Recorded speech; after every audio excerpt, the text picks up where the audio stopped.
संजय राऊत हे जे रोज शोध लावतात, देशाचे गृहमंत्री माननीय अमितभाई शहा हे रायगडावर छत्रपती शिवाजी महाराजांच्या पुण्यतिथीनिमित्त समाधीचं दर्शन घ्यायला आले. त्या समाधीची पार्श्वभूमी अशी की ती समाधीचं जीर्णोद्धार केल्यानंतर 100 वर्ष पूर्ण होत होतं. 384वी पुण्यतिथी, समाधीच्या पुनरुत्थानाला 100 वर्ष पूर्ण झाली.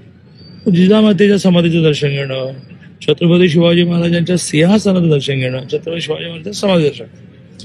आता याचं स्वागत करायचं सोडून संजय राऊत गेले 3 दिवस बोलतायत, कोणी प्रतिसादच देत नाही हो.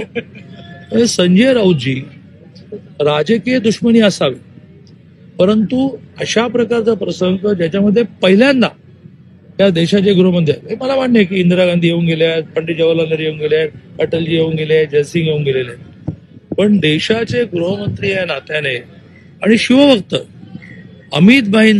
संजय राऊतजी अमितभाईंचं 500 पाणी छत्रपती शिवाजी महाराजांवरचं स्वतः तयार केलेलं संदर्भ गोळा केले पुस्तक येत्या काही दिवसात पुण्यात प्रकाशित व्हायचं की दिल्लीत व्हायचं एवढाच मुद्दा राहिलेला आहे.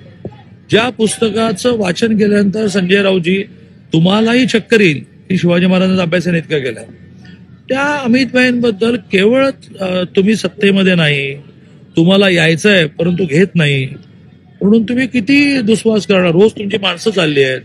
महानगरपालिकेच्या निवडणुका येईपर्यंत तुम्हाला लोकांना घरोघर जाऊन आग्रह करा, हे उभं राहा की रे, कारण तुमचे सगळे सेटिंग लोक चालले आणि त्याच्यावर लक्ष देण्याच्या ऐवजी आता पुण्यात तुमचं काय राहिलं, 5 माजी नगरसेवक आले बीजेपीकडे. मुंबईमध्ये सिटिंग 57 नगरसेवक एव्हाना एकनाथ शिंदेकडे गेले आउट ऑफ 92. काय राहिलं तुमच्याकडे? त्याच्याकडे बघायचं सोडून अमितभाई काय बोलले, ते समाधी बोलले की कबर बोलले.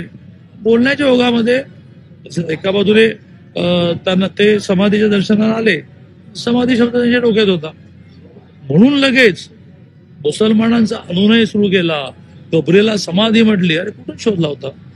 मला हे म्हणायला तुम्ही वेळ दिला त्याबद्दल तुमचं धन्यवाद. तुम्ही असं म्हणालात की याचे पण घेत नाही, म्हणजे प्रयत्न केला जातो शिवसेनेला, म्हणजे उद्धव ठाकरेंच्या शिवसेनेला तुम्ही असं आहे की शिवसेना मागे लागून देवेंद्रजी, एकनाथजी, अजित पवारांना आणि वरच्या नेतृत्वाला कन्व्हिन्स करून आली नाही.